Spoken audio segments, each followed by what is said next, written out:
이제 마태복음 17번째 시간인데요. 오늘 이제 우리가 지난 시간에는 1절로 3절까지, 3절 전반절까지 예수님께서 이제 금식을 하셨던 그 과정에 성령의 역사가 있었다. 그 성령의 역사가 우리의 삶 속에도 오늘날 우리 성도들에게도 가장 중요한 그런 핵심 포인트다라고 하는 말씀을 드렸고요. 오늘 이제 3절부터 11절까지 쭉 말씀을 드리려고 이제 준비를 하다가 너무 분량이 많더라고요. 분량이 많은 것과 동시에 3절이 또한 우리가 지난 시간에 이어서 너무나도 중요하게 우리가 좀 알고 있어야만 할 그런 내용들이라고 생각이 돼서 오늘은 3절 한 절만 가지고 말씀을 하게 되는데요. 오늘 시험하는 자가 예수께 나와서 가로되라고 하는 이 말씀을 가지고 우리가 그 사단의 어떤 어떤 특성들 그리고 우리 성도들이 가져야만 하는 어떤 그 신앙의 어떤 그 내용들 이런 것들을 한번 생각해 보고자 합니다. 그래서 오늘은 사단의 역사를 꿰뚫어 볼 수 있는 눈을 좀 보자. 우리가 뭐 사단이 우리 눈에 보이는 건 아니기 때문에 우리 삶 속에서 어떻게 우리로 하여금 사단의 역사가 있느냐 없느냐라고 하는 것을 어떻게 우리가 구분할 수 있겠느냐라고 하는 것이죠. 물론 때로 예수님께서 그 나무의 열매로 말미암아서 그 나무가 어떠한 것을 안다라고 하신 말씀도 하셨죠.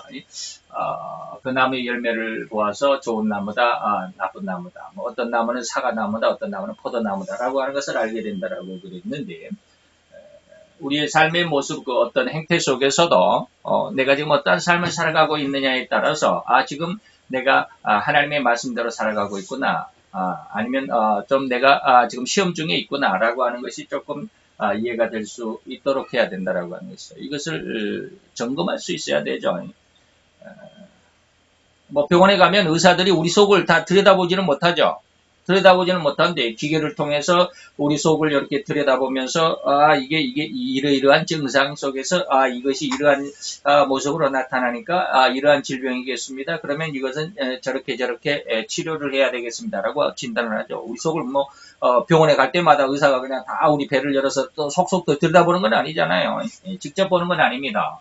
그런데 볼 수 있는, 진단할 수 있는 그런 기계들, 그리고 그런 어떤 그 내용들을 알고 있기 때문에 진단이 가능하다라고 하는 것을 우리가 생각을 해보면, 우리 삶 속에서도 우리 삶, 내가 지금 어떻게 하나님의 역사대로, 하나님의 말씀대로, 하나님께서 원하신 대로 내가 지금 살아가고 있는지, 아니면 하나님께서 참 경계하고 주의하라고 경고했던 그 어떤 조금 어그러진 길로 가고 있는지를 알 수 있도록 해야 된다라고 하는 것이죠. 그래서 오늘 사단의 역사를 꿰뚫어 볼 수 있는 눈을 가진다라고 하는 것은 우리가 뭐 지금 이 시간을 통해서 이 시간을 잘 공부를 하고 이 시간을 잘 예배를 드림으로 인해서 우리가 영안을 가지게 된다라는 말은 아닙니다. 기본을 갖자라고 하는 것이죠.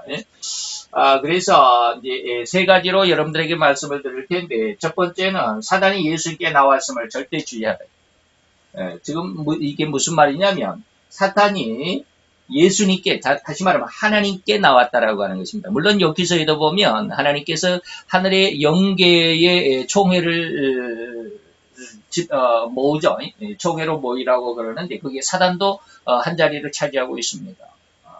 이런 걸 보면 사단이 하나님 앞에 물론 이제 어떤 그 죄의 모습으로 나타나지 않고 하나님의 어떤 역사 가운데서 하나님 앞에 사단이 쉽게 말하면 보고하는 그런 모습으로 나타날 수도 있습니다.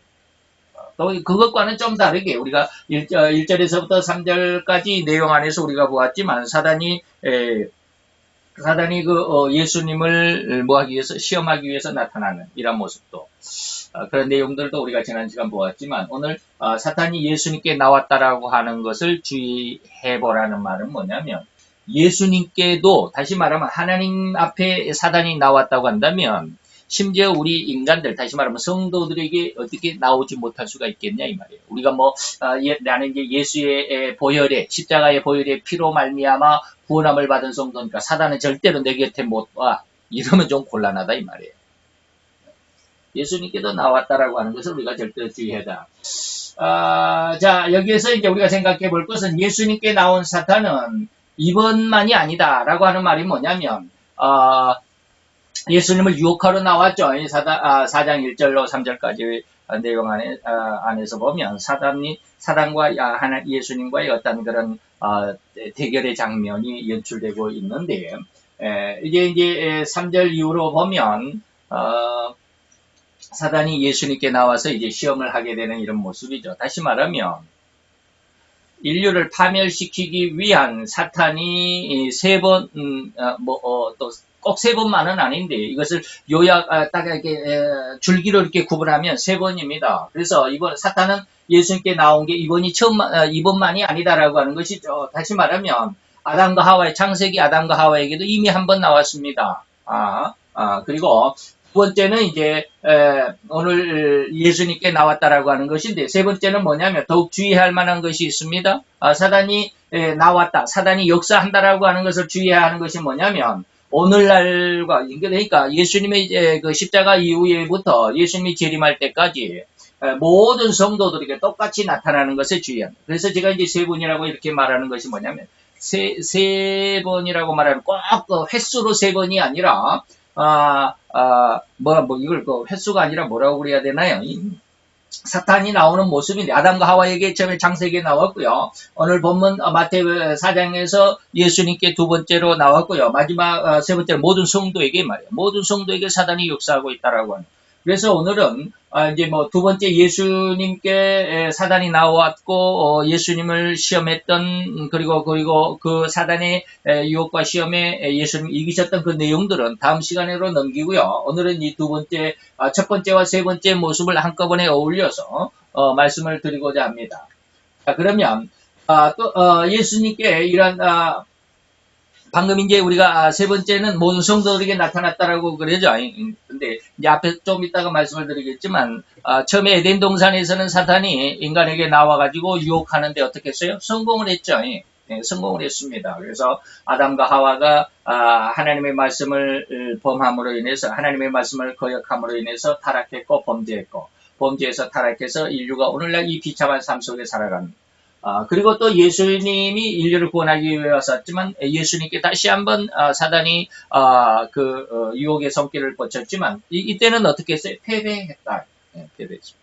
그럼 패배하면 끝났느냐? 물론 어떤 면으로 보면 끝났습니다. 그런데 또 다른 면으로 한편으로 보면 이것을 이제 여러분들이 잘 이해할 수 있어야 되는데, 하나님께서 예수님께서 마귀의 일을 멸하러 오셨다라고 하는 것으로 이 세상의 모든 것은 이제 끝났습니다. 그런데 또 한편으로 보면 사단은 그래도 패배한 후에도 역시 또 계속해서 활동하고 있다라고 하는데, 참 의문스럽기도 하고 좀 아이러니한 모순이 되는 그런 어떤 모습인데, 그러나 이것은 어쨌든지 사실입니다. 예수님께 나왔다가 패배한 후로도 또다시 계속 역사하고 있다. 그것이 바로 이제 오늘 성도들에게 계속 나타난다라고 하는 말인데, 한번 우리가 뭐라고 그럴까, 아주 특징적인 모습으로 보면 예수님께 나왔다가 사단이 패배한 후임에도 불구하고 또 예수님에게 다시 도전합니다. 그게 뭐냐면 베드로에게 역사하죠.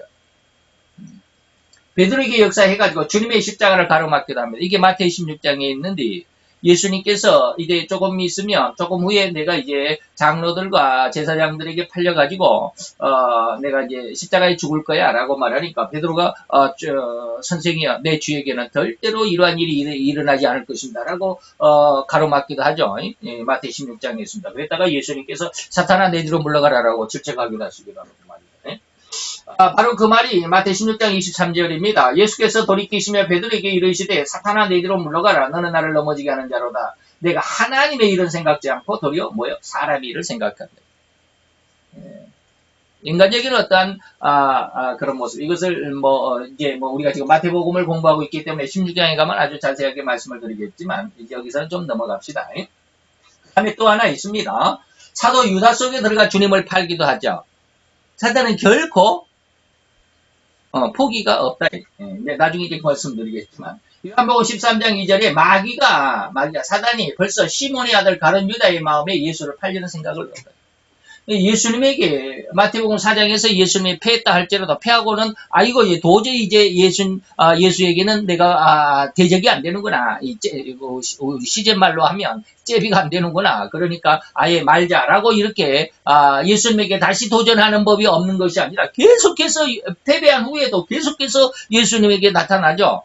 이것을 뭐라 그래? 끈질김이라 그래. 이것을 바로 이것이 사탄의 특성 중에 하나인 결코 포기를 모르는 끈질김이라고 제가 차이 말씀드리는 거예요. 오늘 기도 우리 믿는 자들이 이걸 잘 모르고 있어요. 사탄은 결코 포기를 모른다라고 하는 이것을 잘 이해를 못하고 있더라고요. 계속해서 예수를 믿으면서 주일날 나와서 예배를 드리면서 그 다음에 또 주일날 끝나고 또 한 주간을 살아가면서 또 다시 범죄하고 실수하고 잘못하고 허물을 일으키고 하면서도 이것이 사단의 어떠한 역사, 사단의 어떠한 공격이라고 하는 사실을 인식을 못해요. 그런 것이 뭐 그렇게 살아가면서도 이것이 뭔지를 모르는, 지금 왜 내가 이런 삶을 살아가는지 잘 모르고 있어요. 그래서 많은 분들이 조금 기도해 본 사람들은 여기에 대해서 굉장히 고민을 많이 갖고 있습니다. 왜 나는 예수의 십자가의 피로 거룩하고 청결하고 죄에서 용서를 받았고 죄에서 구속함을 받아서 다시는 죄가 나를 범접하지 못하리라고 했는데 그 말씀대로 왜 나는 안 되냐고 이런 것들 있죠. 굉장히 고민거리가 많으신 분들이 많아요. 조금 기도를 기도를 깊이 안 해보신 분들은 이런 생각까지도 못해요. 그냥 살아가는 거예요, 그냥. 주일날 와서 예배 드리고, 하나님 주여 용서해 주세요 해놓고 또 한 주간 동안 또 자기 멋대로 살다가 또 다음에 주일날 와가지고 또 주여 잘못했습니다 용서해 주세요. 그래요. 하나님이 요즘 며칠 동안 계속해서 부자지간의 관계를 저에게 알려주셔요. 아버지는 그 핵심이 뭐냐면 아버지는 절대로 아들이나 딸, 아들로만 아버지는 절대로 아들을 버리지 못합니다. 절대로 못 버립니다. 그런데 아들이나 딸은 자기 욕심과 자기 사랑 때문에 부모를 버릴 수도 있고 가족을 버릴 수도 있습니다. 그런 거 많이 보시죠? 엄마 아빠가 이 결혼 허락하지 않아도 나는 내가 이 여자하고 내가 이 남자하고 꼭 결혼해야 돼 하게 하고 자기끼리 나가서 결혼한 사람도 있어요. 물론 나중에는 다 화해가 되지만 어쨌든 이제 그 과정만 딱 보면 부모는 절대로 자식을 못 버립니다. 그런데 자식은 부모를 버릴 수도 있고 형제를 버릴 수도 있습니다.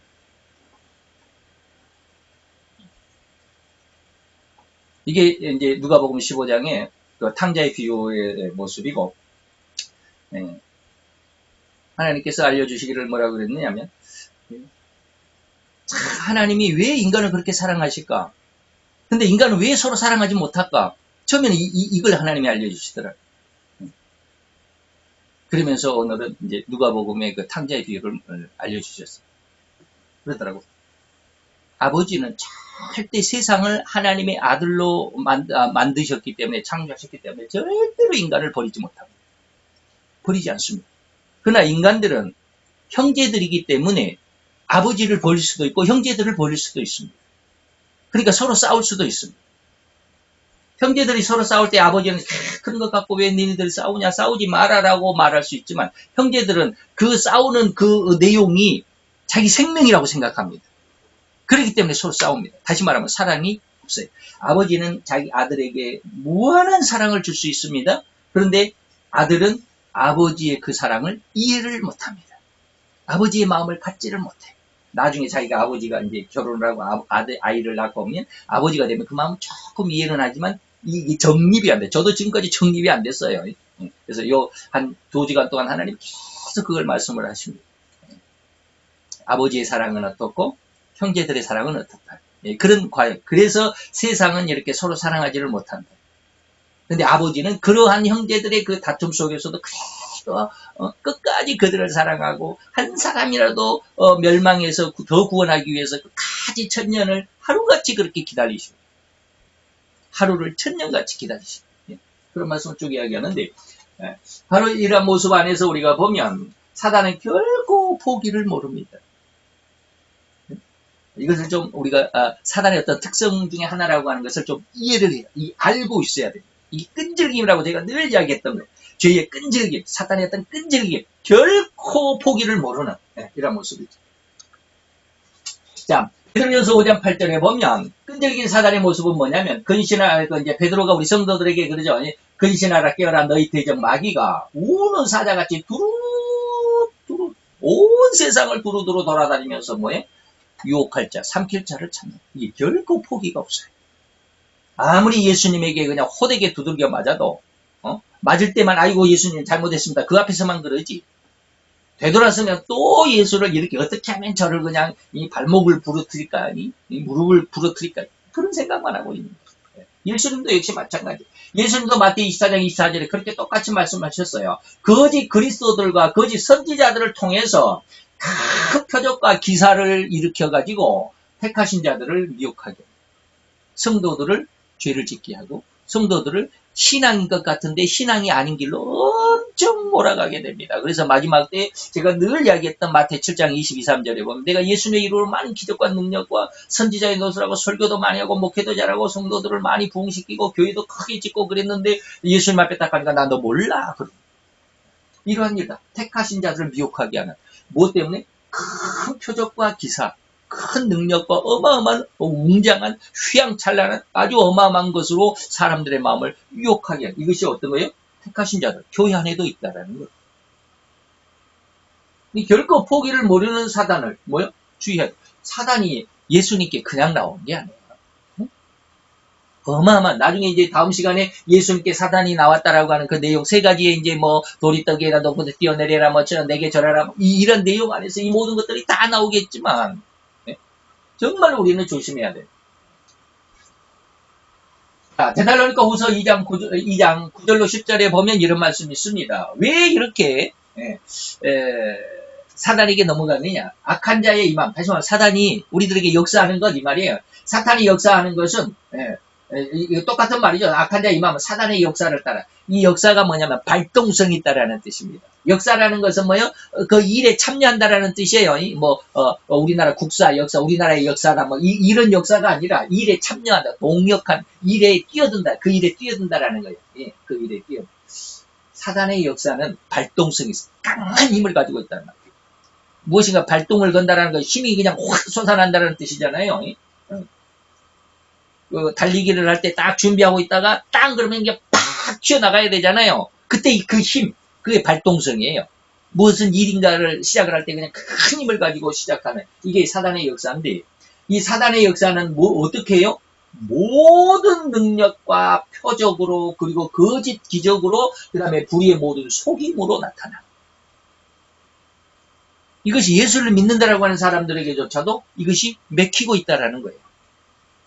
우리가 정신을 차리지 않으면 여기 다 넘어가요. 왜? 멸망하는 자들 속에, 멸망하는 자들에게 이 말이 이미 그랬는데, 이 멸망하는 자들 속에 오늘 방금 마태 24장 24절과 같이 예수를 믿는 사람들도 이 안에 들어있는 사람들이 많습니다. 수없이 많아요. 그러니까 마태 7장 22, 3절이 나오는 거예요. 멸망하는 자들에게 이 말이, 이는 뭐예요? 저희가 진리의 사랑, 예수님의 사랑을 받지 못했기 때문에. 요즘 계속해서 하나님께서 저에게 주신 것이 이제 방금 이제 뭐 아버지와 아들의 어떤 그 사랑으로 하나님께서 알려주셨지만, 요즘에 저에게 너무 하나님 앞에 감사한 것은 이제 피어오르기 시작한 것이 뭐냐면 진리의 사랑이라고 하는 것입니다. 이게 잠언서에는 뭐라고 나오냐면 지혜로 나옵니다. 잠언서에는 뭐라고요? 너희가 지혜를 얻는 것이 은을 얻는 것보다, 그리고 그 이문이 금을 얻는, 그 이문이 금인데 금보다 더 귀한 것이 뭐다? 지혜다. 옛날에 저 그 말씀을 많이 외웠습니다. 신학교 다닐 때, 지혜를 얻는 것이 은을 얻는 것보다, 천원보다, 1000개의 은보다, 그 이문이 금보다, 정금보다 더 낫다. 지혜를 얻어야 돼. 요즘 하나님이 그걸 알게 하십니다. 지혜를 얻는 것이 얼마나 중요해. 근데 지혜를 얻는데, 실제적으로 현실에서의 생활은 쉽게 말하면 경제적인 좀 곤란이 있으니까 현실적인 생활이 낫지를 않잖아요. 나아지질 않잖아요. 그러니까 많이 고민을 해서 하나님 지혜를 얻으면 은을 얻는 것보다 금을 얻는 것보다 더 낫다고 그랬잖아요. 그런데 왜 내 삶이 이렇습니까? 그런 기도도 많이 했습니다. 처음에는 구절이 좋아가지고 하나님 지혜를 얻는 것이 은혜를 얻는 것보다 금을 얻는 것보다 더 좋습니다. 지혜를 주세요. 근데 요즘에는 지혜를 조금씩 그래도 하나님 지혜가 있어도 이렇게 삶이 이렇게 힘든데 너무 힘듭니다. 이렇게 왜 이 말씀이 안 이루어집니까? 요즘에 하나님 계속 그런 말씀을 주셔야 합니다. 지혜가 뭐요? 예수요. 예수. 그게 뭐요? 말씀이요. 그 말씀이 뭐요? 진리. 다 똑같은 말. 지혜는 진리고, 지혜는 예수고, 예수는 말씀이고. 성경 말씀의 사랑을 받으면 어떠한 일이 생기느냐 하면 너희들이 은을 얻는 것보다 금을 얻는 것보다 더 큰 은혜를 얻게 됐는데 이후에 여러분들이 알게 될 겁니다. 그것이 얼마나 귀하다라고 하는 것입니다. 그것이 어떤 능력을 가지고 있다라고 합니다. 다시 말하면 이 진리의 사랑을 받는 자들은 세상을 정복하고 다스리고 그리고 그 일로 세상을 충만하게 하는 능력을 갖게 됩니다. 왜? 그게 바로 예수니까. 이 진리가 바로 하나님이고 하나님의 말씀이고 이 약속은 사람의 사는 삶의 기준이기 때문에 너희가 떡으로만 사는 것이 아니라 뭘로 산다? 하나님의 입에 나오는 모든 말씀으로 산다. 진리로 사는 것. 이런 것들을 하나님 계속 요즘에 연결을 시켜주십니다. 이게 이거고 이게 이거고. 그래서 요즘에 지혜를 얻는다라는 것이 얼마나 큰 은혜인 줄을 조금씩 느껴가고 있습니다. 하나님 그 말씀대로. 지난 시간에 제가 한번 그랬죠. 예수 그리스도는 어제나 오늘나 동일하시다. 그 말씀의 은혜의 그 후속타로 하나님의 진리를 알겠습니다. 하나님의 진리의 말씀이 이르면 그대로 너에게 이루어질 거예요. 그 말씀을 믿고자 하는 간절함이 있습니다. 이 말씀이 뭐예요? 진리의 사랑을 받는 자의 축복이에요. 저는 그대로 이루어질 줄로 믿습니다. 예전에는 그냥 기도했어요. 하나님 이게 필요합니다. 하나님 이만큼 필요합니다. 이만큼 필요해가지고 이렇게 저런 이런 많은 일을 이렇게 하겠습니다. 그럼 프렌드를 하나님 앞에 많이 제시했어요. 그래서 우리 집사람하고 인터넷 통해서 막 지도를 찾아보기도 하고 직접 그런 데를 가보기도 하고 차를 몰고 직접 그런 일을 했다라고 하는 사람들을 찾아가가지고 그 사람들은 어떻게 하고 있는지 그 현장을 방문하고 나도 이렇게 해야 되겠다. 그래서 어떤 지역이 좋겠다. 이런 것들 많이 그런 프렌드를 하나님 앞에 기도했었어요. 요즘 그게 이루어질 것 같은 느낌을 받습니다. 왜? 진리의 사랑이 곧 지혜고 지혜는 세상의 은이나 금보다 더 낫다라고 하는 것은 그 지혜가 세상을 창조한 것.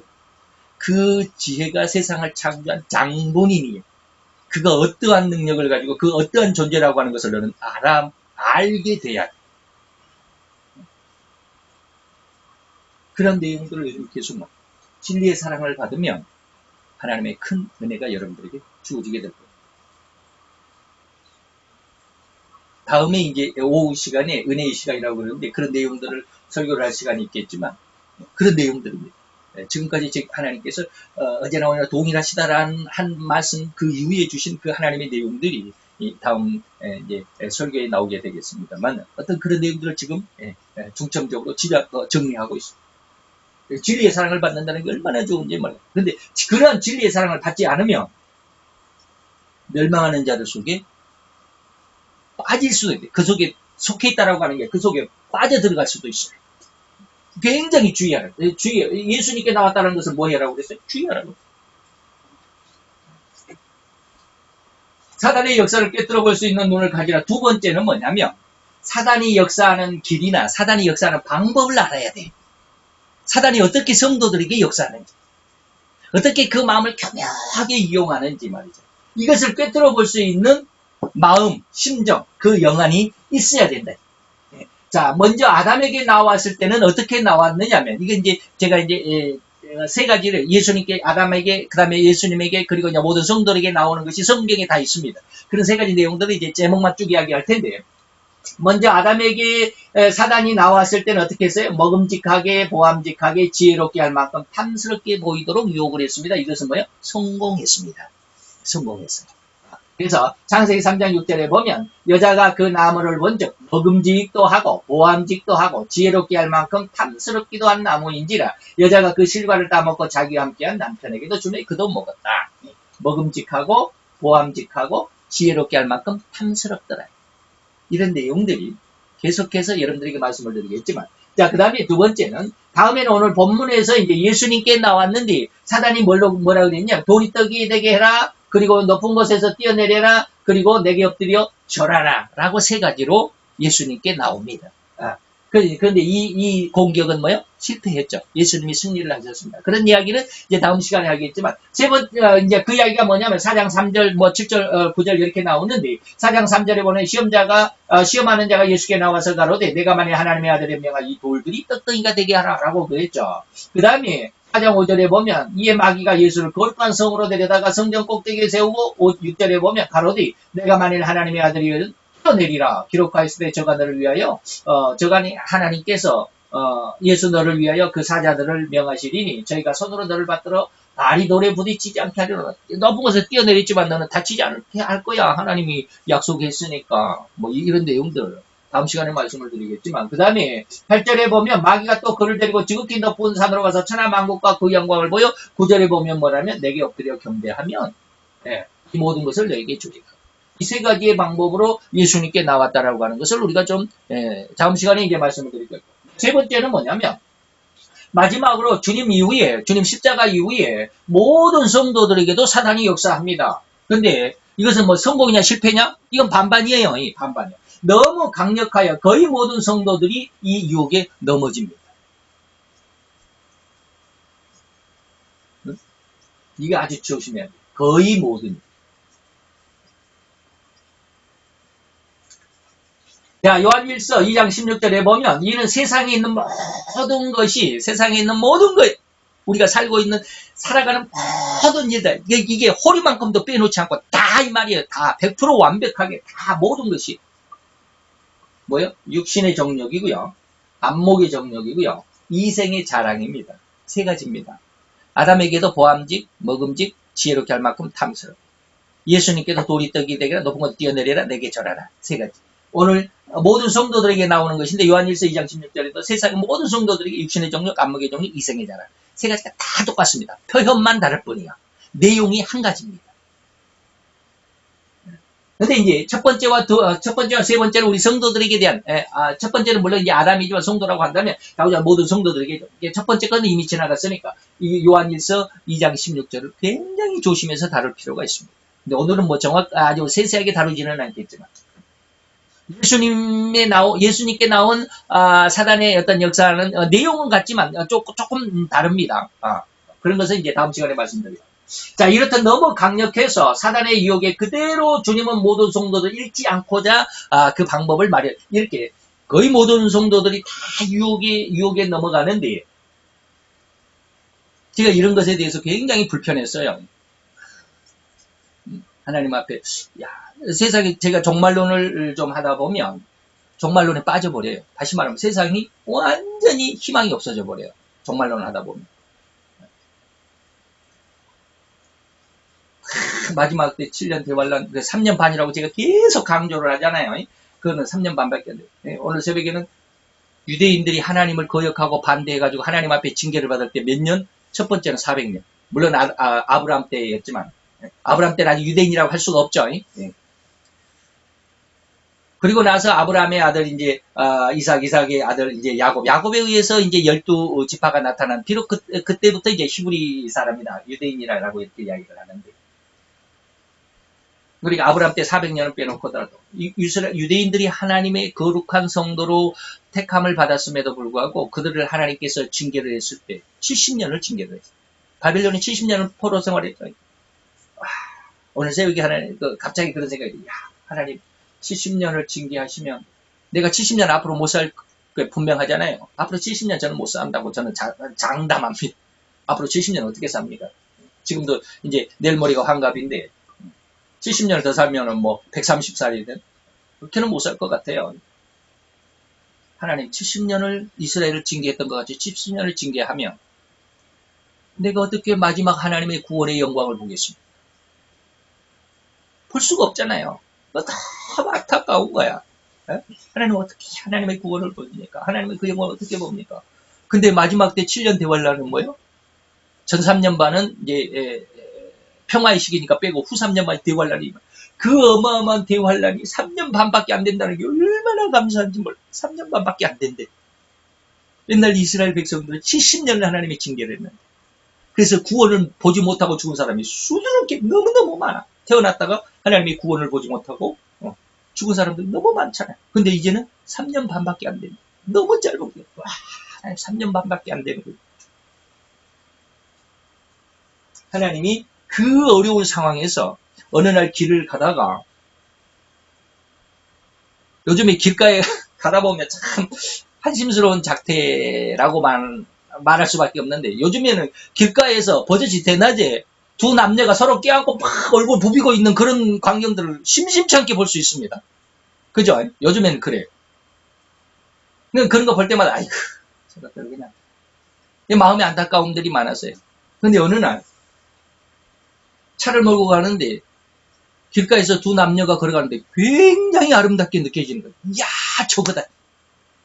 세상에 아무리 동성애가 어떻고 세상이 혼란에 빠지고 하나님의 징계와 저주, 하나님의 징벌이 곧 눈앞에 떨어지고 닥쳐서 모든 세상이 절망이고 낭망이고 아무런 소망과 기대할 것이 없는 그러한 완전히 멸망 상황 속에서도 하나님의 은혜는 존속이 된다는 게 확 느껴지는 거예요. 그래서 설교 제목에 제가 구루터기로 역사한다라는 말씀을 설교 제목을 써가지고 지금 정리 중에 있습니다. 하나님은 절대로 세상이 사단의 유혹에 의해서 사단의 세상을 하나님의 나라를 멸망시키기 위한 그 강력한 적그리스도의 그 어마어마한 세상에 인류의 3분의 1을 죽이는 대혼란과 대살육, 대참혹의 시간을 보낸다 할지라도 하나님은 모든 성도를 잃지 않겠다라는 하나님의 굳은 의지가 분명히 나타나 있습니다. 그게 뭡니까? 그 날들을 감하지 않으면 그 사단의 역사하는 날을 정확하게 말하면 1263년 반이 1260일입니다.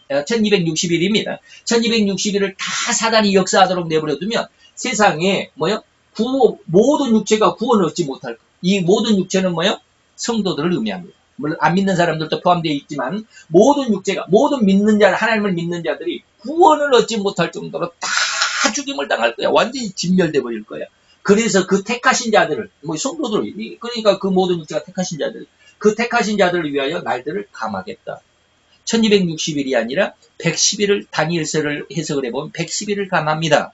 그래서 1150일만 사단이 역사합니다. 3년 반이 아니라 석 달 20일이니까 3년 반이 아니라 3년하고 한 2개월 반 정도만 역사를 합니다.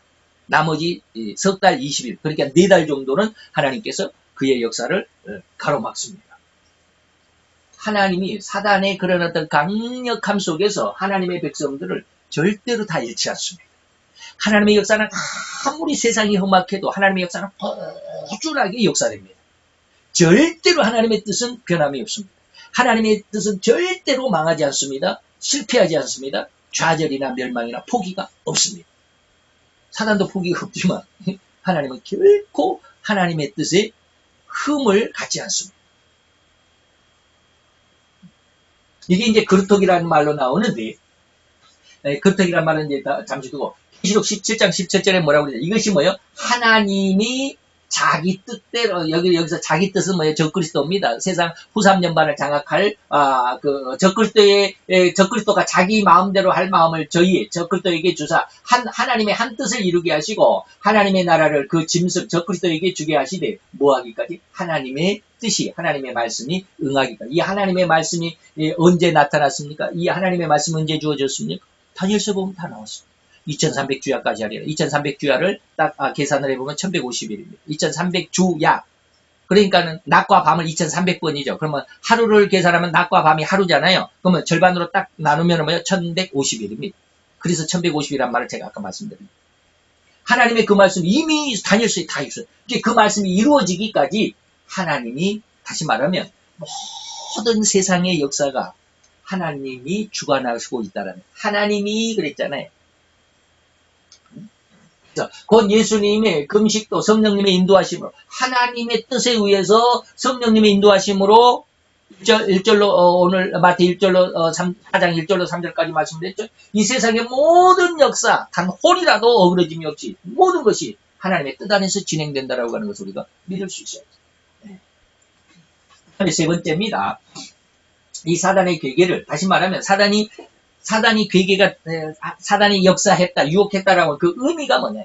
무슨 뜻을 가지고 우리에게 이렇게 역사하느냐, 이런 것이죠. 이런 대목에서, 다시 말하면 사단의 그 유혹의 그 내용들, 유혹하는 길을 지금까지 알아봤죠. 어떻게, 이제 앞으로 이제 계속, 이제 뭐 더 제가 말씀을 드릴 시간이 있을는지 모르겠지만, 아까 요한일서 2장 16절에 뭐라고 그랬어요? 육신의 정력이다. 안목의 정력이다. 이생의 자랑이다. 라고 말씀을 드렸죠. 그러면 육신의 정력이 무슨 뜻이냐, 이 말이에요. 안목의 정력이 무슨 뜻이고, 이생의 자랑이 무슨 뜻이냐. 그것을 알아야 되는, 그런 루트, 그 길은 이미 아까 이제 요한일서 2장 16절이고, 그러면 그렇게, 육신의 정력이다, 안목의 정력, 이생의 자랑이다라고 했을 때, 그럼 그게 무슨 뜻이냐, 이 말이에요. 그 의미가 뭐냐. 이것을 알아볼 수 있어야 되겠다. 세 번째로 바로 이제 그것이죠. 예? 그래서 이것을 안다라고 하는 것이 한두 마디로는 다 할 수가 없죠. 이 시간 여러분들이 설교를 듣다고 해서 다 아는 건 아니에요. 그리고 한두 마디 다 알았다고 할 수가 없는 너무나도 심오하고 아주 기묘한 그런 내용들입니다. 그렇기 때문에 기도를 많이 해야 되고, 오랜 시간이 걸립니다. 하나님 앞에 좀 많이 땡깡을 씁니다. 하나님 이제 그만 알게 하시고 좀 능력 좀 주세요. 이런 기도도 무지 많이 합니다. 그런데 하나님 능력을 안 주시고 계속 조금씩 마음의 변화를 일으킵니다. 제가 요즘에 강력하게 계속 너무 오랫동안 기도한 게 뭐냐면, 하나님 너는 너무 마음이 여리고 연약해서 세상을 이길 힘이 없어요. 하나님 세상을 이길 힘을 주세요. 이런 기도입니다. 상당히 오랜 기간 했습니다. 뭐 한 4, 5년 가까이 지금 기도해보고 있습니다. 근데 지금 마음이 조금씩 변해가고 있는 것을 제가 느낍니다. 세상에 대한 마음이, 내가 예전에는 이런 마음을 가졌는데 지금은 이 마음이 조금씩 변하고 있다는 것을 느낍니다.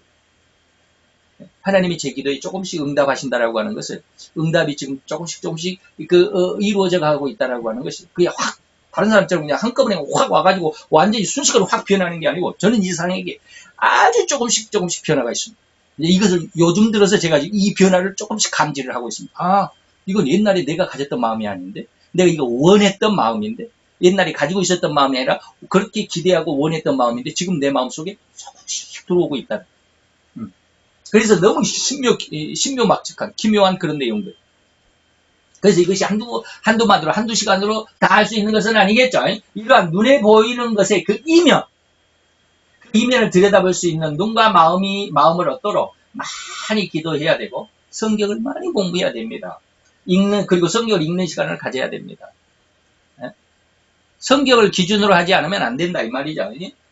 마태복음 4장 4절에 보니까, 제가 아까 말씀드렸지만, 사람이 떡으로 사는 것이 아니라 뭐요? 사람이 사는 기본이 뭐요? 하나님의 입에 나오는 모든 말씀으로 산다. 제가 이 말을 몰라서 하나님 앞에 기도를 안 한 건 아니지만, 요즘에 이 말씀이 굉장히 또렷하게 들어옵니다. 사람이 사는 것이 말씀이구나. 성경대로 사는 것이구나. 성경을 떠나는 것은 육신의 우리 신학적인 말로 하면 혼의 삶이지 영의 삶이 아니구나. 이런 걸 어떻게 다 설명하겠습니까만은, 어쨌든 곧 인간은 절대로 성경 말씀 안에서 인간의 삶의 길과 그리고 삶의 방법 등을 찾아내고 살아가야만 한다라는 것이 마태 4장 4절. 그리고 자칫 믿음 안에서 충성한다고 열심을 가져보지만 오히려 그 일이 하나님께 거침이 될 수 있다라고 하는 사실 경계해야 돼요. 이거는 뭐예요? 제가 마태 7장 22~23절을 늘상 말씀드리고 마태 16장을 늘상 말씀드린 이야기입니다. 마태 16장 23절에 보면 예수께서 돌이키시며 베드로에게 이르시되 사탄아 내게로 물러가라. 너는 나를 넘어지게 하는 자로다. 내가 하나님의 일은 생각하지 않는다.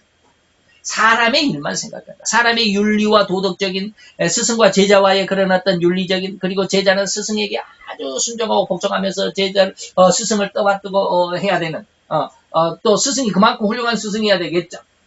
이러한 일들, 인간적인 어떤 이러한 일들로만 네가 지금 나를 생각하지, 나를 통해서 하나님의 뜻이 어떻게 이루어질지 네가 지금 모르고 있어, 이 말이잖아요. 하나님의 일은 생각하지 않는다가 아니라 못하고 있는 거예요.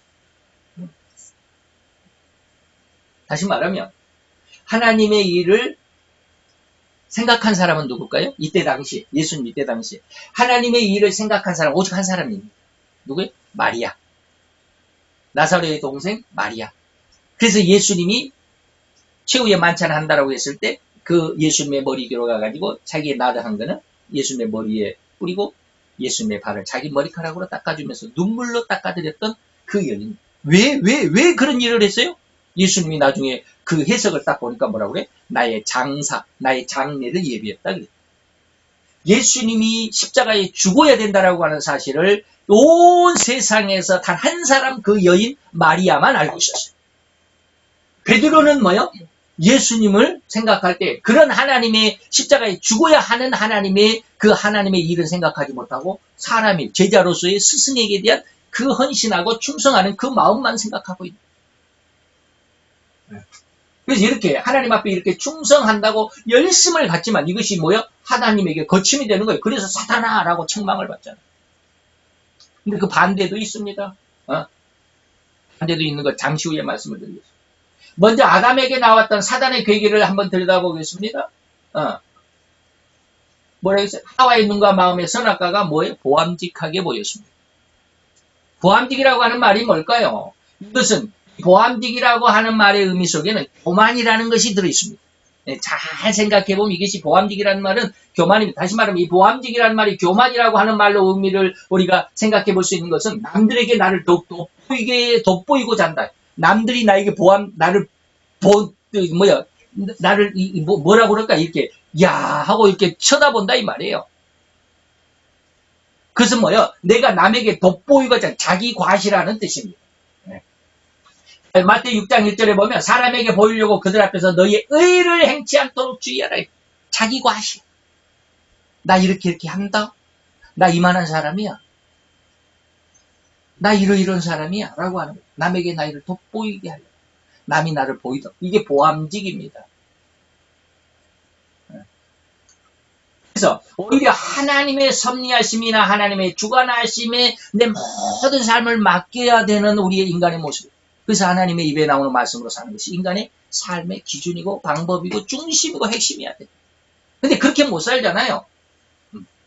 우리는 세상 앞에 사람에게 보이려고, 사람에게 돋보이려고 좀 보암직한 그런 삶의 모습.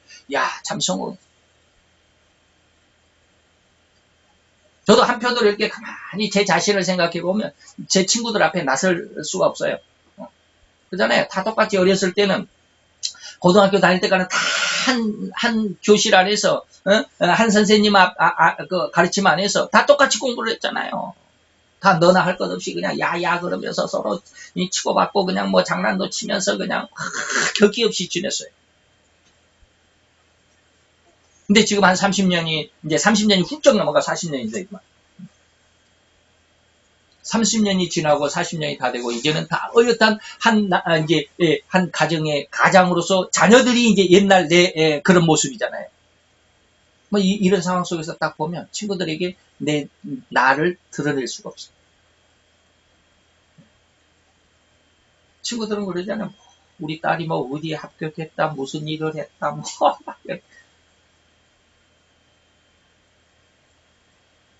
이런 모습을 보면. 그리고 뭐 친구들 보면 이런 데다 집을 이렇게 사서 이렇게 뭐 지금 건축 중이다 뭐 했다 뭐 이런 것처럼 나는 아무것도 없잖아요. 드러낼 수가 없어. 말을 할 수가 없어. 그래서 요즘에 그냥 밴드 있죠. 또 카톡 단톡방 우리 고등학교 동창들 단톡방 들어가서 보기는 하지만 제가 글을 올리지는 않습니다. 이런 걸 보면 저 자신도 지금 제 자신 앞에 남에게 과시하고 싶은 그런 욕심이 있잖아요. 나는 이렇게 하는데 내 아들은 이렇고 내 딸은 이런데 라고 이렇게 좀 과시하고 드러내고 자랑하고 싶은데 그게 없으니까 이렇게 조금 기가중 이런 게 제 마음속에 분명히 있어요. 전 느낌이 이게 남에게 보암직하게 보이려고 하는 그런 어떤 그런 의식이 있기 때문에 그러지 못하니까 좀 기가중. 근데 하나님은 뭐라고 그랬어요? 오히려 이러한 세상 사람에게 보이려고 하는 그런 삶이 아니라 하나님에게 보이려고 해라. 하나님에게 네 자신을 사람에게 보이려고 하지 마. 하나님의 섭리는 뭐라고 그랬어요? 사람에게 보이려고 그들 앞에 의를 행치 마라. 너희들의 잘남을 나타내지 마라. 오히려 하나님의 섭리하심이나 하나님의 주관하심에 내 자신을 맡기는 그런 훈련이 필요해요. 제가 그 훈련 중에 있다라고 무자히 말씀을 드리는데 굉장히 이 훈련 힘듭니다. 내 모든 것을 다 내려놔야 돼. 제가 요즘에 속독으로 계속 성경을 듣고 있다고 그랬죠. 가슴이 찡하게 나 자신을 찌르는 말씀이 있습니다. 계속해서 몇 번 계속 하루에 거의 1독을 합니다. 이 속독으로 하면 7시간이면 한 독을 하거든요. 7시간. 근데 제가 작업하는 이 시간이 보통 7시간에서 8시간 정도 됩니다. 그러니까 하루에 한 독씩 합니다. 계속 들으면서 계속 그 말씀이 내 머릿속에 그냥 찡하게 팍 박히면서 내 마음을 찌르는 것이 뭐냐면 무슨 말씀이 있느냐면 누가복음인가요? 마가복음인가? 누가복음인가 있어요. 네가 만약에 적군하고 싸우고자 해. 적군이 지금 쳐들어와. 근데 너는 10,000명의 군사가 있고 저쪽에는 20,000의 군사가 있어. 네 10,000명으로 저 20,000의 군사를 대적해서 싸울 수 있느냐? 싸워서 이기겠느냐? 이긴다면 싸워라. 근데 만약에 못 이길 것 같으면 어떻게 하라고? 빨리 무릎을 꿇어내. 그러면서 하나님의 결론이 뭐냐면 이와 같이 네 모든 것을 버리지 않으면 너는 망한다 그랬어. 네 모든 것을 버려야 평화를 가질 수 있어. 그러잖아요. 상대방 20,000이 오는데 내가 10,000명으로 내 것을 버리지 않으면 다시 내가 거기에 항복하지 않으면 내 10,000명도 죽고 나도 죽어. 근데 내가 항복을 하면 내 10,000명도 살고 나도 살아. 물론 이것이 좀 비굴한 것 같지만 굴욕적인 것 같지만 이 하나님의 뜻을 지금 우리에게 알려주시는 거예요. 다시 말하면 너의 값진 진주를 발견했느냐, 밭에 감춘 보화를 발견했느냐, 그럼 네 모든 전 재산을 팔아라는 말과 똑같은 말이에요. 네가 네 모든 것을 버리지 않으면 너는 망한다. 내 마음속에 이런 모든 것들 하나님의 주관하심에 맡기는 훈련이 되어지지 않으면 하나님 앞에 모든 것을 내어놓고 하나님이 나를 주장하시고 하나님이 내 행사를 다 이루어 가시도록 네가 그것이 훈련되지 않으면 너는 망하는 거야. 주께 아버지께 상을 얻지. 요즘 계속 하나님이 그를 훈련을 시키십니다. 그래서 신앙을 초점을 하는 사람, 아까 지금 마태복음 4장 4절 여호와의 입에 나오는 말씀으로 산다라고 하는 것을 네가 느끼어야 돼. 네가 그 깨달아야 되고 네가 느껴야 되고 그 속에 네가 네 중심을 잡아야 돼. 방금 한 말씀이 있거든요. 그래서 다시 말하면 하나님께서 우리에게 이른 비와 늦은 비를 때를 따라 때를 따라 주신다라고 하는 것이 믿어져야 돼. 이 말씀을 여러분들이 믿어져야 돼. 다시 말하면 이 말이 무슨 말이냐면 요셉이 14년 동안 고난 속에 있었습니다. 이 말이 무슨 말인지 아세요? 16살 때 형들에게 인신매매를 당해가지고 아라비아 상인들에게 팔려가잖아요.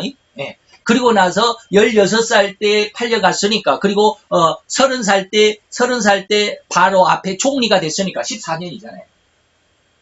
16살 때까지는 아버지 야곱의 극진한 사랑을 받았어요.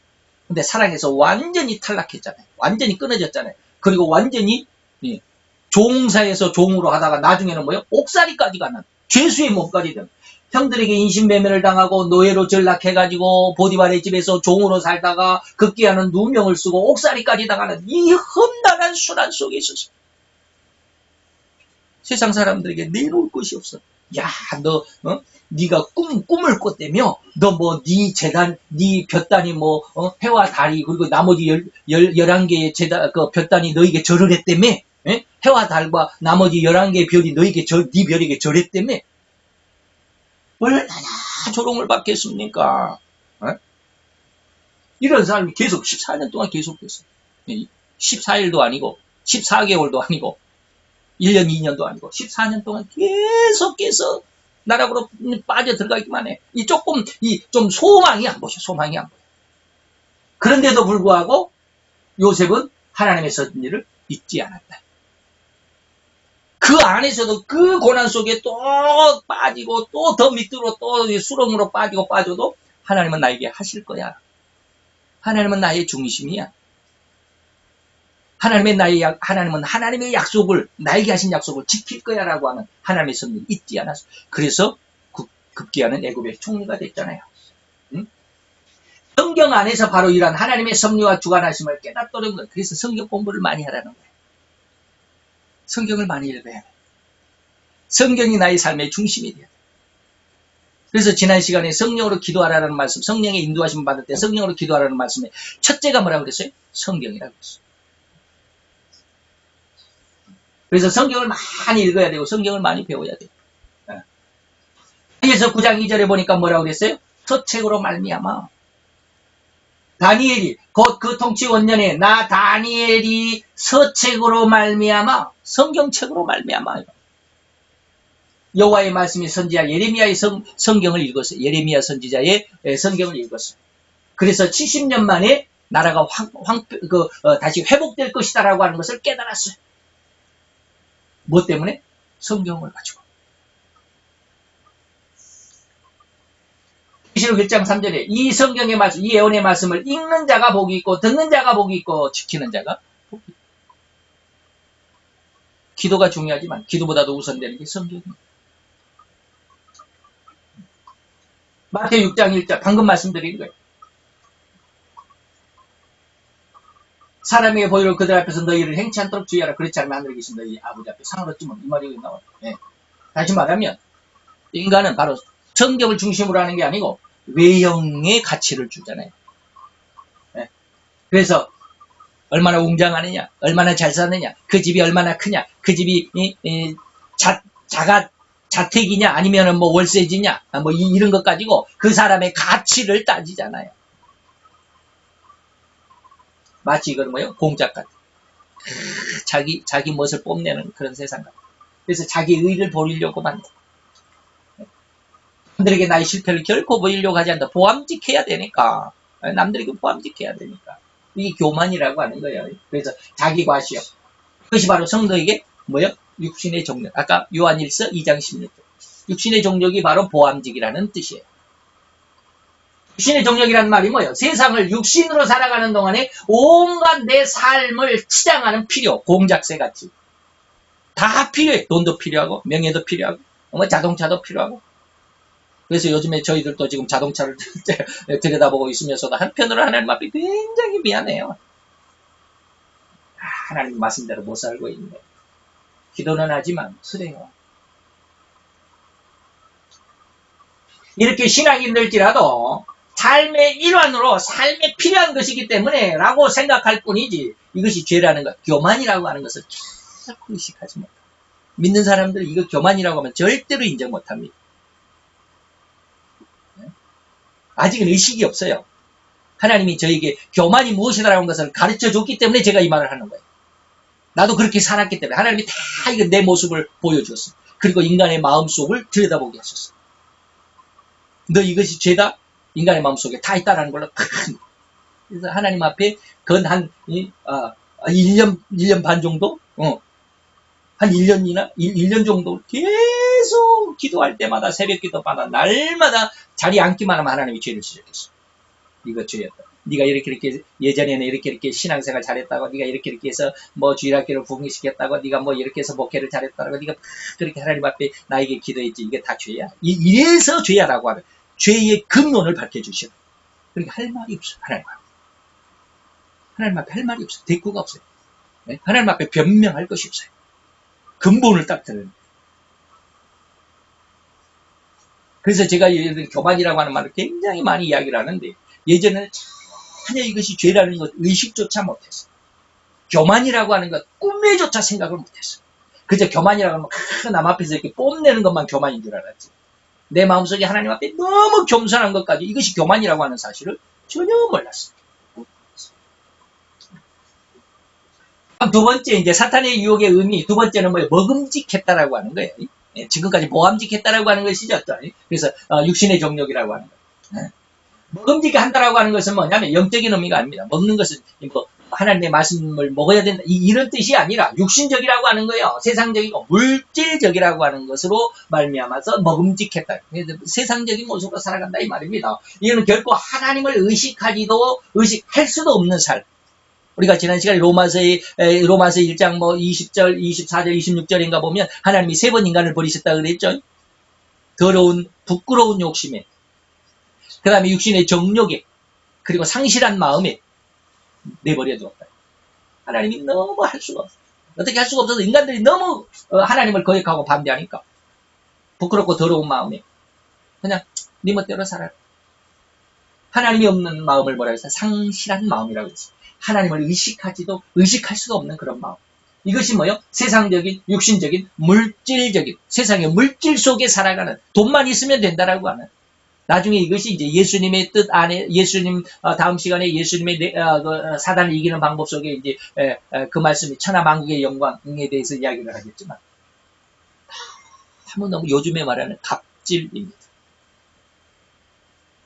세 번째가, 지금 여기 먹음직한 것은 아니고, 먹음직한, 다음에, 지혜롭게 말고, 지혜롭다라고 하는 말. 아까 내가 뭐 지혜를 많이 말씀드렸지만, 지혜롭게 했다라고 하는 뜻이 어떠한 뜻인지를 보면, 이게 바로 갑질입니다. 육신의 삶에서 즐거움과 기쁨을 표시하는 것이 뭐예요? 육신적인 것. 그게 바로 물질, 세계의 물질적, 세상의 물질적인 것을 추구한다라고 하는 뜻이죠. 그러나 성경은 절대로 인생의 결말은 뭐가 있다? 심판이 있음을 기억하라. 네가 죽기 전에, 심판을 받기 전에 하나님을 기억하라라고 성경 분명하게 이야기합니다. 전도서 12장 1절입니다. 너는 청년의 때, 곧 공고한 날, 마지막 때, 심판의 날이 가까우기 전에 너는 아무 낙이 없다라고 할 그때가 가깝기 전에 너는 창조자 하나님을 기억해. 하나님을 제발 좀 믿어달라 이 말이야.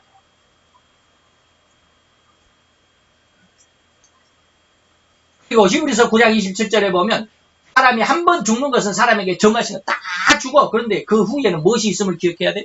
심판이. 죽는 것으로 끝나는 게 아니에요. 죽어서 무덤에 묻히는 것으로 끝나는 게 아니에요. 반드시 그 후에는 무엇이? 심판이 있어. 지옥과 천국의 심판이 있어. 요 며칠 전에 길을 가다가 어떤 여호와 증인 할머니 세 명이서, 아주머니서 세 명이 지나가면서 저에게 전도지를 줘요. 그래서 제가 그랬어요. 아주머니, 이런 일 하시면 지옥에 갑니다. 제발 예수 잘 믿으세요. 라고 그랬더니, 지옥이요? 지옥이 뭔데요? 무덤이에요.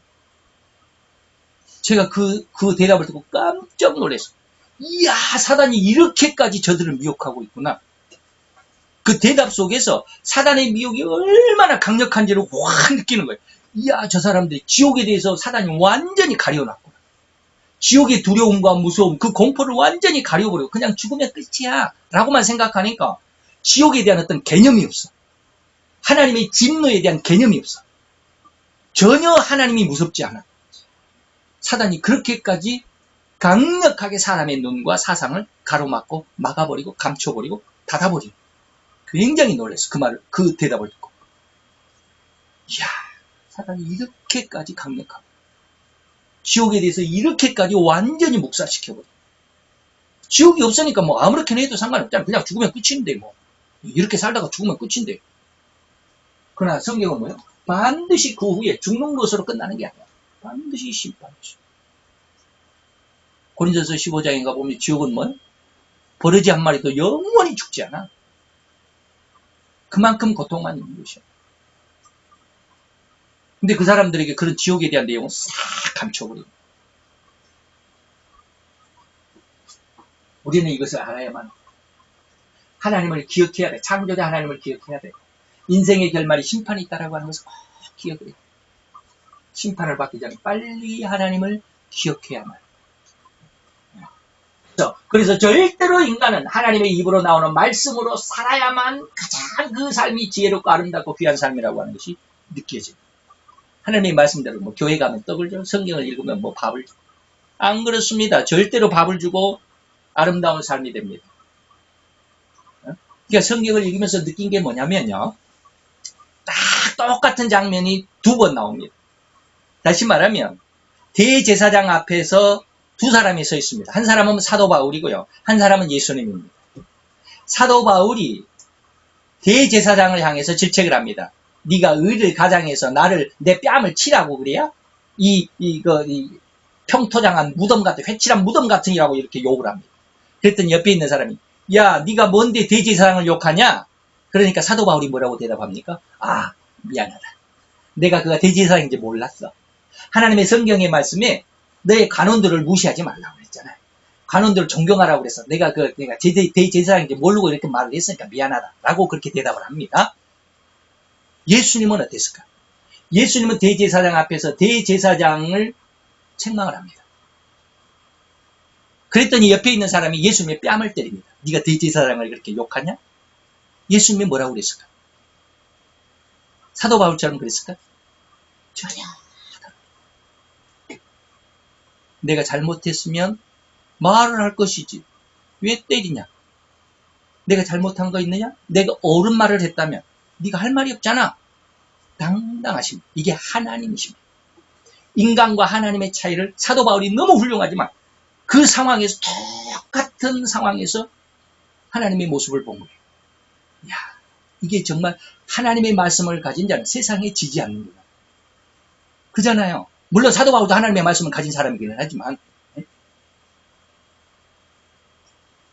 그리고 나면서부터 안진병이 나면서부터 소경된 자를 고쳤습니다. 예수님이 나면서부터 소경된 자를 실로암 못에 눈에 진흙을 발라 실로암 못에 가서 이제 씻어서 보게 하래. 그래서 보게 됐잖아요. 바리새인들이 그 뭐라고 그럽니까? 너 누구야? 난 나면서부터 소경된 자인데 예수가 나를 이렇게 내 눈에 진흙을 흘려서 실로암에 가서 씻으라고 그래서 내가 씻었더니 보게 됐다. 이게 바리새인들이 안 믿어. 이게 무슨 말이야? 네 정말이야? 네 부모를 데리고 와. 그래도 부모를 데리고 왔어. 부모에게 뭐라고 했어? 이 사람이 증명 네 소경으로 난 아들이냐? 그러니까 엄마가 아빠가 보기에 내 아들이 분명하거든. 근데 눈을 뜨고 있거든. 그러니까는 야 분명해 내 아들을 내가 날 때는 분명으로 소경으로 났어. 분명해. 어저께까지 조금 전까지 다 소경이었어. 근데 지금 눈을 뜬 것은 나도 몰라. 근데 저가 지금 한 40살쯤 됐거든요. 저가 지금 어른이니까 자기 할 일을 자기가 분명하게 얘기할 거 아니야. 저에게 물어봐. 나한테 물어보지 마. 라고 이렇게 대답을 합니다. 근데 그 뒤에 해석이 기가 막혀요. 그 성경 해석이 뭐라고 그래요? 왜 부모가 그렇게 대답한 줄 아십니까? 그렇게 대답한 것은 예수를 그리스도라고 인정하면 다 유대교에서 출교를 하기 때문에 그게 두려워서 대답을 못하는 거야. 부모라 할지라도 대답을 못해요. 그런데 예수님을 직접 경험한 그 소경은 뭐요? 당당하게 예수님을 증거합니다. 나 예수님이 나를 보게 했어. 니네들 나면서부터 소경된 자의 눈을 띄웠다라고 하는 것이 이단이나 사단이나 사이비 종교 같은 이런 데서 그렇게 한 기록이 없잖아. 니네들이 나를 가르쳐줬잖아 이 말이에요. 니네들이 내가 소경됐을 때 성경을 가르쳐줬잖아. 뭐라고? 하나님의 그리스도만이 이렇게 할 수 있다라고 가르쳐줬잖아. 네가 가르쳐줘놓고 왜 너는 예수를 그리스도라고 못 믿냐? 너도 그리스도를 믿어야 되잖아. 그러니까 이 바리새인들이 뭐라고 그러니까 네가 죄 중에 나가지고 죄인된 자로서 어떻게 나를 가르치려고 그러냐? 라고 하고 내쫓잖아요. 이게 거기 그 말을 제가 속독으로 들으면서 하나님 앞에 그런 느낌을 갖습니다. 하나님을 만난 자는 이렇게 강력한 증거, 세상을 이기거든. 하나님을 만나지 못한 자는 비록 그 부모라 할지라도 세상에 굴복할 수밖에 없잖아요. 하나님 나 한 번만 만나주세요. 하나님 나 세상을 이기는 힘을 주세요. 예수님이 세상을 이긴 그 이김의 권능을 주세요. 세상을 이긴 이금이 믿음이라고 했는데 이 믿음을 좀 주세요. 네? 우리가 그래야 되잖아요. 하나님의 입으로 나온 말씀으로 사는 게 얼마나 강력한지 모릅니다. 세상에 결코 굴복하지 않습니다. 네? 그런 은혜를, 그런 능력을 얻어야 되잖아요. 저는 이걸 너무 소망합니다. 마지막 시대가 다가오니까 그게 두려워서라도 하나님 앞에 더 기도합니다. 하나님 세상을 이길 힘을 주세요. 땅끝까지 갈 수 있는 권능을 주세요. 세상을 이기는 이 믿음을 주세요. 하나님을 만난 사람은 정말 세상에 굴복하지 않잖아요. 하나님을 못 만났기 때문에 믿는 자라도 실수하고 넘어지고 좌절하고 그리고 또 사단의 유혹에 이렇게 많은 큰 기적과 능력과 표적 때문에 이게 멸망으로 휩쓸려 가잖아요. 하나님 나 좀 살려주세요. 요즘 그 기도입니다. 네. 하나님의 입으로 나오는 말씀이 얼마나 강력하다라고 하는 것, 세상을 이긴다라고 하는 가장 지혜롭고 아름답고 귀한 삶이라고 하는 것을 느낄 수 있어요. 마태복음 4장 4절 아까 얘기했지? 아까 얘기했지? 여호와의 입으로 나오는 모든 말씀으로 사는 게 아니야. 아모스 16장 3절에 그래서 너희의 행사 모든 일을 여호와께 맡기라. 그리하면 너희의 마음속에 경영하는 것이 뭐야? 이루리라. 내가 아무리 수고하고 노력해도 안 되잖아요. 우리 아들도 요즘에 노력하고 있지만 자본이 없으니까 힘들잖아요. 길은 보이는데 갈 수 있는 힘이 없잖아요. 하나님 앞에 이렇게 맡기고 기도해라. 그러면 뭐야? 너의 경영하는 것이 이루리라. 마지막으로 세 번째입니다. 마지막으로 인간을 유혹하는 사단의 계계는 뭐예요? 지혜롭게 할 만큼 탐스러워. 너무 지혜롭다라는 말씀이 이제 다음 시간에도 말씀을 드리겠지만 지혜롭게 한다라는 말은 뭐요?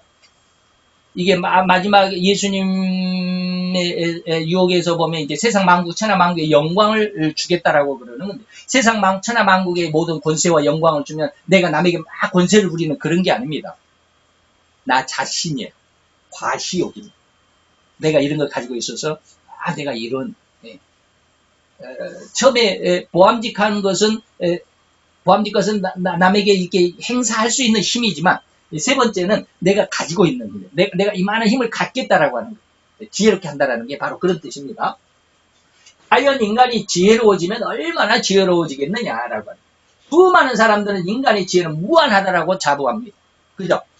얼마나 자부해? 그러나 인간의 지혜가 무한하려면 절대 하나님 안에서만 이 일이 이루어질 뿐이지 하나님 밖에서는 이 일이 이루어지지 않습니다.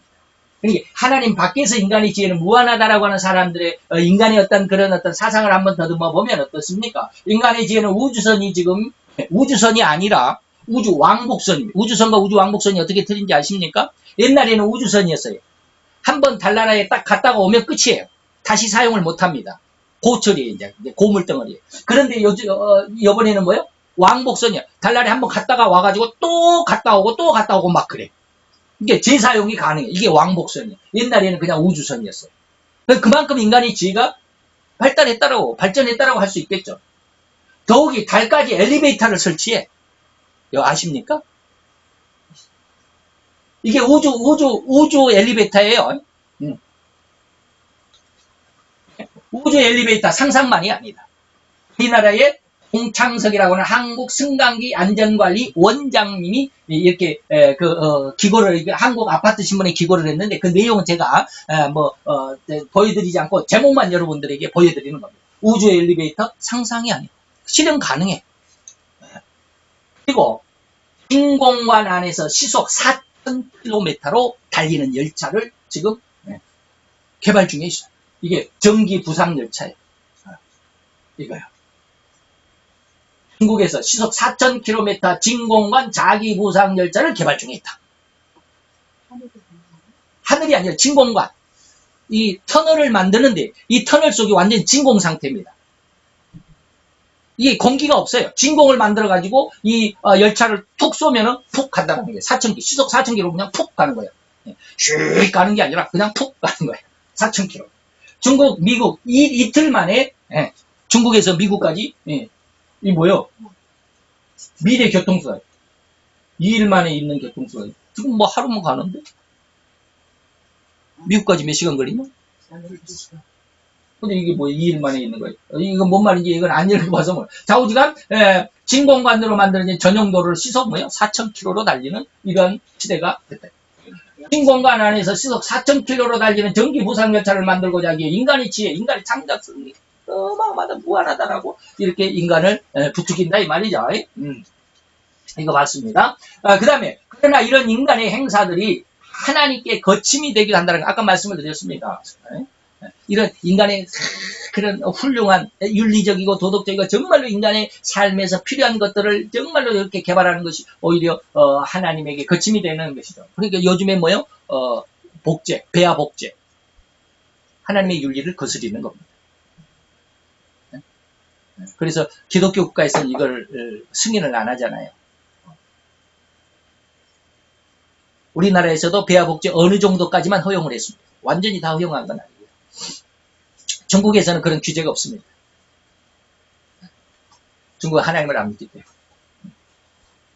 그래서 인간의 이러한 아주 훌륭한 생각과 훌륭한 행동들이 오히려 인간의 그런 욕심적인 말과 행동들이 오히려 하나님의 일을 거침이 되는. 그러면서도 인간의 어떤 욕심적인 말이 오히려 하나님의 일을 나타내는 그런 경우도 있습니다. 반대적인 것도 있고 또 이상한 일도 있어요. 다시 말하면 베드로의 호언장담이 하나님의 일의 거침이라고 질책을 받기도 했죠. 자, 이것입니다. 네가 하나님의 일을 생각지 않고 도리어 사람의 일을 생각한다라고 그러면 반면에 예수를 죽이고자 한 말이 하나님의 뜻을 이루기도 합니다. 이건 무슨 말인지 아십니까? 이 말입니다. 요한복음 11장 49절에서 52절까지인데 제가 쭉 읽어드립니다. 그 중에 한 사람 그의 대제사장인 가야바 가야바가 이제 그 대제사장 중에 한 사람인데, 가야바가 저희에게 이르되 너희가 아무것도 알지 못하는도다. 한 사람이 이 백성을 위하여 죽어서 온 민족이 망하지 않게 되는 것이 너희에게 유익한 줄 생각하지 아니하느냐? 이 말은 자기 스스로 한 말이지만 스스로 하는 것이 아니고 그 해에 대제사장이므로 예수께서 그 민족을 위하시고 또한 그 민족뿐만 아니라 흩어진 하나님의 자녀들을 모아 하나가 되게 하기 위하여 십자가에 죽으실 것을 미리 예언하는 그런 말이었다라고 하는 거예요. 기가 막히죠. 자기 어떤 욕심 속에서 예수를 죽이고자 하는 말이었지만 오히려 그것이 하나님의 뜻을 나타내는 거예요. 이거 아주 두렵습니다. 함부로 기도할 게 아니에요. 그래서 제가 지금 이렇게 힘든지도 몰라요. 네. 다시 말하면 야고보와 요한이 예수님께 뭐라고 그랬습니까? 자기 어머니를 시켜가지고 하나님 당신의 나라에 이를 때 하나는 내 아들 하나는 좌편에 하나는 우편에 앉게 해주세요. 그러니까 예수님께서 뭐라고 그랬어요? 네가 내 마시는 잔을 마실 수 있느냐라고 그랬습니다. 이게 그 말이 무슨 말인지도 모르고 이 두 아들 야고보와 요한은 네 마실 수 있습니다. 까짓것 괜찮습니다. 네가 예수님의 좌정승 우정승이 되면 까짓것 뭐 문제겠습니까? 뭐 그래. 그러니까 예수님이 뭐라고 해요? 그 말을 딱 받아봐. 네가 내 잔을 마실 수는 있지 마시려니와 좌우편에 앉은 것은 내가 준 게 아니야. 내 아버지께서 준. 이게 완전히 낙동강 오리알 신세야. 에? 다시 말하면 그들이 이 십자가는 뭐야? 내 마시는 잔은 뭐야? 십자가의 죽음이거든요. 네가 나와 같이 순교당할 수 있느냐라는 그런 의미인데, 이 제자들 그것도 모르고 네 마실 수 있습니다. 직접 순교를 당했죠. 물론 요한은 목숨의 순교는 아니지만 뜻도 모르고 하나님 앞에 그렇게 하겠다고 했다가 그대로 돼버린 거예요. 저도 굉장히 하나님 앞에 기쁘면서도 힘든 게 뭐냐면 하나님 앞에 처음에 은혜를 받을 때 청결한 것이 너무 좋았어요. 하나님 저에게 은혜를 주실 때요. 저를 깨끗게 하신 다음에 은혜를 주세요. 그러지 않으면 제가 교만해질 것 같거든요. 이런 기도를 했거든요. 그러니 하나님의 은혜를 주시기 전에 얼마나 저를 힘들게 하시는지 몰라. 하나 꼬치꼬치 한 걸음 한 걸음 너무 더디게. 물론 그것이 정도라고 저는 인정을 하기 때문에 하나님 앞에 감사하면서 이 어려움도 이겨나가고 있지만 함부로 기도할 게 아니에요. 하나님이 그 기도를 받으면 그대로 여러분들의 역사, 이 인생 속에 역사가 이루어집니다. 그래서 자기 어떤 욕심대로 말한 이야기지만 하나님의 뜻을 이루는 이 가야바 대제사장처럼. 또한 사도였던 가룟 유다도 자기의 유익을 위해서 예수님을 팔았지만 이것이 하나님의 일이라고 하는 사실을 자기 전혀 몰랐어요. 근데 그게 하나님의 일이 되어버렸어요. 그래서 예수님도 사도 가룟 유다에게 뭐라고 그랬어요? 친구라고 그랬어요. 아까 예수님 위해서 내가 대신 죽겠습니다라고 이게 헌신했던 베드로에게는 뭐라고 그랬어요? 사탄아라고 그랬잖아요. 근데 예수님을 잡으러 온 사도 유다에게는 뭐라고 그랬어요? 친구라. 그래서 예수님은 자기 자신을 입맞춤으로 팔리는 유다에게 친구라고 호칭하게 되어 있습니다. 마태복음 26장 50절입니다. 예수께서 가라사대 친구여 네가 무엇을 하려고 왔는지 행하라 하신대 이에 저희가 나와서 예수로 손을 대어 잡았다. 하나님의 일을 하는 자에게는 예수님은 친구라고 그랬어요. 자기를 십자가에 팔아먹는 유다에게. 그런데 이 십자가에 가는 길을 대신 막아주는 사도 베드로에게는 뭐라고 그랬어요? 이 사탄아. 우리의 생각, 인간의 생각으로는 전혀 이해가 안 되잖아요. 오히려 베드로에게 야 네가 내 참다운 친구다. 내 정말 수제자답다라고 이렇게 인정을 해줘야 되죠. 그리고 유다에게는 이 배은망덕한 놈아라고 이렇게 책망을 하고 질책을 하고 그래야 되잖아요. 그런데 전혀 반대야. 인간의 죄가 이만큼 어리석다 이 말이죠. 네. 인간의 죄가 뛰어나라고 할 수 없습니다. 성경을 많이 한다고 지금도 유대인들은 예수님을 모르고 있지만 성경을 한다고 그렇게 자신하면서 그런 자들이 대제사장들조차도 예수님에게 네가 진짜 그리스도냐? 라고 물어보니까 예수님이 너희들이 내가 그리스도가 내가 하나님의 우편 보좌에 앉은 것과 다시 거룩한 천사들과 함께 오는 것을 볼 거야 라고 말하니까 대제사장이 자기가 옷을 찢잖아요. 이게 인간의 지혜야. 성경을 안다라고 하는 하나님을 믿느라고 하는 성도의 표본인 대제사장의 모습. 이게 인간의 지혜는 그거밖에 안 돼. 하나님을 할 수가 없어.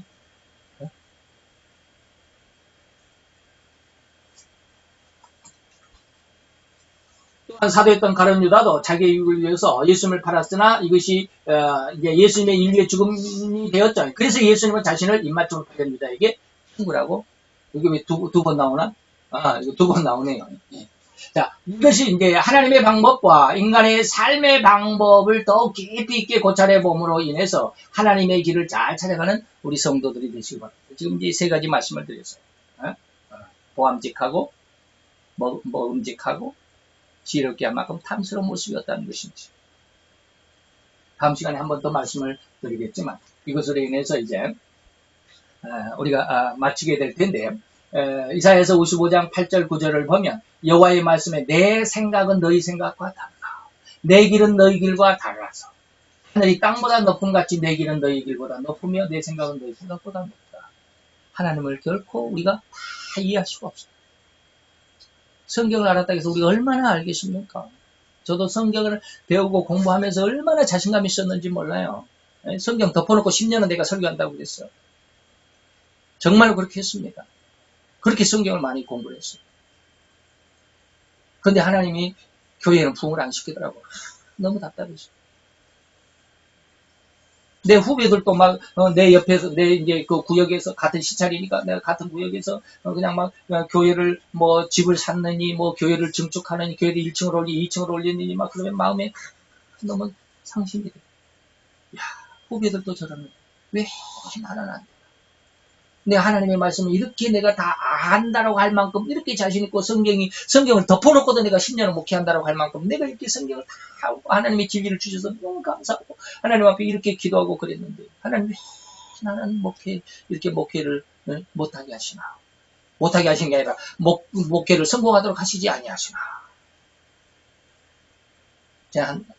저 지난주에 제가 그랬잖아요. 왜 그렇게 하셔요?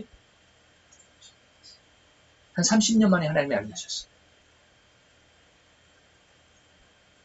초신자들은 직분을 주면 안 돼. 교만해지. 속도 읽으면서 그 말씀이 제가 지금까지 30년 이상, 31, 2년, 25살 때부터 했으니까 뭐 한 33년 정도를 33, 4년 정도를 신앙생활을 하면서 내가 아닌 나의 목소리를 들은 것이 딱 2번 있습니다. 내가 내 귀로 내 마음으로 듣는데 내가 아닌 나의 목소리야. 이게 나는 나를 고백하는 건 내가 나인 것 같은데 내 속에 또 다른 내가 있다라고 하는 게 그게 영입니다. 이 영이 하는 말을 내가 딱 2번 들었어요. 첫 번째는 인천에서 이제 개척교회 하고 있을 때 지하실에서 개척회 하고 있을 때 하나님께서 네가 나를 위하여 죽을 수 있느냐라고 말씀하셨어요. 대답해야 되잖아요. 근데 나는 대답하려고 하는데 내 속에서 못 죽습니다. 나는 못 죽습니다. 하나님 나 잘 살시잖아요. 나 이런 사람인데 하나님 내가 어떻게 하나님 위해서 죽습니다. 그런 뜻이야. 나 못 죽습니다. 이렇게 대답을 하더라니까 깜짝 놀랐어. 이런 질문과 이런 똑같은 대답이 3번 있었어요. 한 4년 5년간에. 그 뒤로 한 3년쯤 후에 있다가 또다시 하나님이 그렇게 물어. 네가 나를 위해서 죽을 수 있느냐. 또 대답은 못했어요. 못 죽습니다. 3번째 또 그랬어요. 못 죽습니다. 그래야 교회로 문을 닫았어요. 기가 막히죠. 3번 대답을 못하고는 교회 문을 닫았어요. 그리고 몇 주 전에, 한 달쯤 전에, 한 4주 전에 하나님이 알게 하셨어요. 또 다른 내가 아닌 나의 목소리를 내가 들은 거예요. 이제 일할 때 귀에다 계속 내가 지난번에 말씀드렸잖아요. 계속 이 속독으로 말씀을 듣고 있는데 디모데서를 쭉 읽어가는데 직분을 세워야 되는데 초신자들은 직분을 세우지 말라라고 사도 바울이 디모데에게 경고를 합니다. 왜? 교만해져서 저는 교만해질 수 있기 때문에. 그러다 보니까 그 말씀을 그 한순간에 한 1초, 2초도 안 되죠. 속독이니까 쭉 나가죠. 쭉 나가는데 확 내 안에서 저건 나네. 그러면서 계속 말씀하는 거예요. 내 속에서. 저거 하나님이 나를 위해서 하신 말씀이네. 성경에 하나님이 나를 위해서 하신 말씀이 성경에 기록된 데라고 혼자 막 내 속에서 막 중얼거리는 거예요. 오, 저거 나를 위해서 하나님이 하신 말씀인데? 저 성경에 기록이 돼 있네? 하나님 어떻게 나를 위해서 성경에 저 말씀을 기록했을까? 막 이런 말씀이 내 속에서 막 나는 지금 그러고 있지 않는데 내 속에서 막 그런 말이 막 되새기시는 거야. 깜짝 놀랐어. 그래서 내가 아닌 나의 목소리를 제가 지금까지 딱 2번 들었어요. 하나님은 뭐예요? 내 생각과 내 생각이 달라. 내 길은 너희 길과 다르고 하늘이 땅보다 높은 것 같이 내 생각과 내 길이 너희 길과 너희 생각보다 높아. 너희들은 넓고 생각하시고.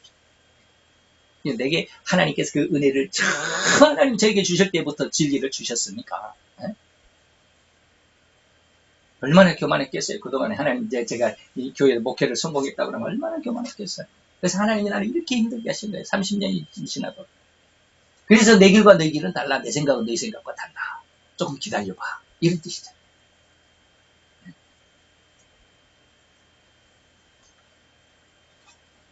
그래서 예수님께 나왔던 사단의 계계와 이를 이기신 예수님의 왕국에 대해서는 다음 시간으로 미루도록 하고요. 오늘 이 시간 이렇게 성도들에게 나왔던 사단의 어떤 계계를 우리가 둘러보면서 내 삶의 모습 안에서 내 어떤 그 인생 속에서도 하나님을 중심으로 해서 살아야 되겠다라고 하는 간절한 어떤 결심과 소망이 있었으면 정말 감사하겠습니다. 기도하겠습니다. 할렐루야. 주님 여호와여, 주께 감사를 드리나이다. 주의 영광 앞에 있는 아름답고 귀한 하나님의 아들과 딸, 그 영혼들의 아름다움, 하나님이 아버지가 되시고 저들을 아들로 딸로 삼으셨던 그 마음을 이해하게 되기를 원합니다. 그 마음을 느껴보게 되기를 원합니다. 오늘 하나님께서 이렇게 세상 속에 주신 하나님의 말씀의 은혜 가운데서 오늘 우리 하나님의 사랑하는 아들과 딸들에게 아버지며 나타나는 이런 안타까운 모습들, 아버지며 그 사단의 방법 3가지, 그 모든 것을 잠시나마 우리가 들여다보아서 우리로 경각심을 갖게 하시고 주의하며 경고를 받고 그 안에서 하나님의 영광을 드러낼 수 있는 아름답고 귀한 길을 발견하며 그 길에 일로 매진하며 일생을 헌신하는 귀한 하나님의 충성하는 백성들이 되게 도와 주시옵소서. 예수 그리스도의 이름으로 감사와 기도드려 싸움나이다. 아멘.